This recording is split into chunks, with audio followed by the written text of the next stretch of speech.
Hello guys, apa kabar semua? Berjumpa lagi pada video kali ini.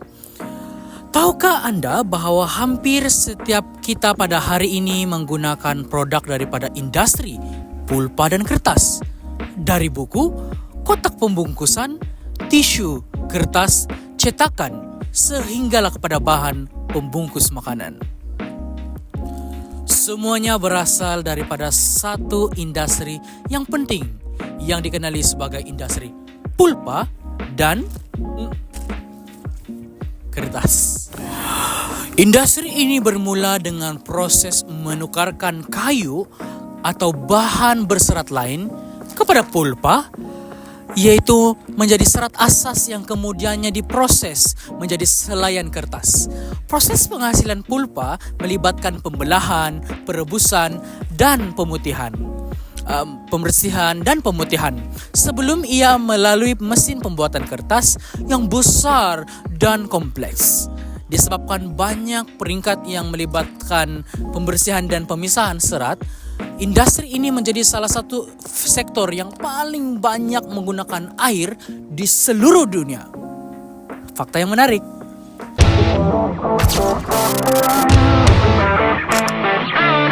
Industri pulpa dan kertas adalah salah satu industri yang banyak menggunakan air, tapi dalam proses membuat kertas ada sisa-sisa tertentu yang boleh mencemarkan sungai dan lautan. Mari kita tengok punca sebenar yang menyebabkan air tercemar. Punca yang pertama ialah black liquor. Ini adalah cecair hitam pekat yang terhasil semasa kayu diproses. Ia mengandungi bahan kimia yang kuat.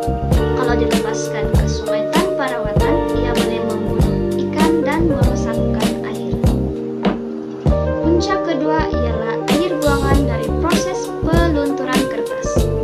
Air ini biasanya mengandungi bahan berklorin dan bahan toksik. Oleh sebab itu, air boleh menjadi keruh, berbau, dan berubah warna. Puncak ketiga ialah pembuangan bahan organik yang terlalu banyak. Bila nutrien dalam air meningkat, alga tumbuh dengan cepat. Ini mengurangkan oksigen dalam air dan menyukarkan ikan untuk hidup. Puncak keempat ataupun yang terakhir ialah sistem rawatan air buangan yang tidak berkesan. Apabila sisa tidak dirawat dengan betul, pencemaran menjadi lebih teruk dan memberi kesan besar pada sungai dan lautan.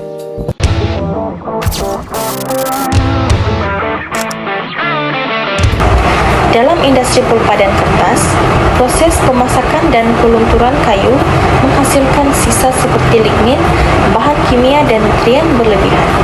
Jika sisa ini tidak dirawat dengan betul, ia akan dilepaskan ke sungai. Kesan pertama yang disebabkan oleh industri ini adalah kualiti air merosot. Air sungai akan berubah menjadi gelap, keruh dan berbau karena lignin dan bahan kimia. Ini akan menjadikan sumber air tidak selamat untuk manusia dan juga hidupan akuatik. Kesan yang kedua adalah kematian hidupan akuatik. Bahan toksik seperti klorin dan sebagian organik boleh merosakkan insang ikan, mengganggu pembiakan, dan menyebabkan kematian besar-besaran dalam ekosistem sungai. Kesan yang ketiga adalah eutrofikasi. Nutrien seperti nitrogen dan fosforus akan menyebabkan alga tumbuh terlalu cepat.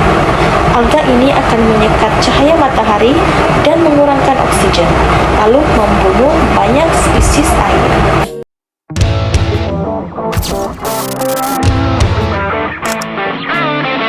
Pertama ialah rawatan air sisa atau disebut influent treatment plan. Industri perlu menggunakan sistem rawatan air sisa. Ia melibatkan rawatan fizikal, kimia dan biologi. Rawatan ini mengurangkan nilai COD dan BOD sekaligus menjadikan air sisa lebih selamat apabila dilepaskan. Kedua ialah kitar semula black liquor. Black liquor daripada proses pump boleh dikitar semula menggunakan sistem recovery boiler. Sistem ini bukan saja mengurangkan pencemaran tetapi juga membolehkan bahan kimia seperti NaOH dan Na2S digunakan semula. Langkah ketiga melalui teknologi pelunturan Mesra alam, gantikan penggunaan klorin dengan bahan pelentur yang lebih selamat seperti hidrogen peroksida, ozon, atau enzim. Industri juga disarankan menggunakan proses ECF atau TCF bagi mengurangkan penghasilan bahan toksit. Akhir sekali, melalui sistem penggunaan air tertutup. Dengan menggunakan closed water loop, membolehkan air digunakan semula tanpa dibuang ke persekitaran. Keadaan ini mengurangkan pelepasan air sisa secara drastik.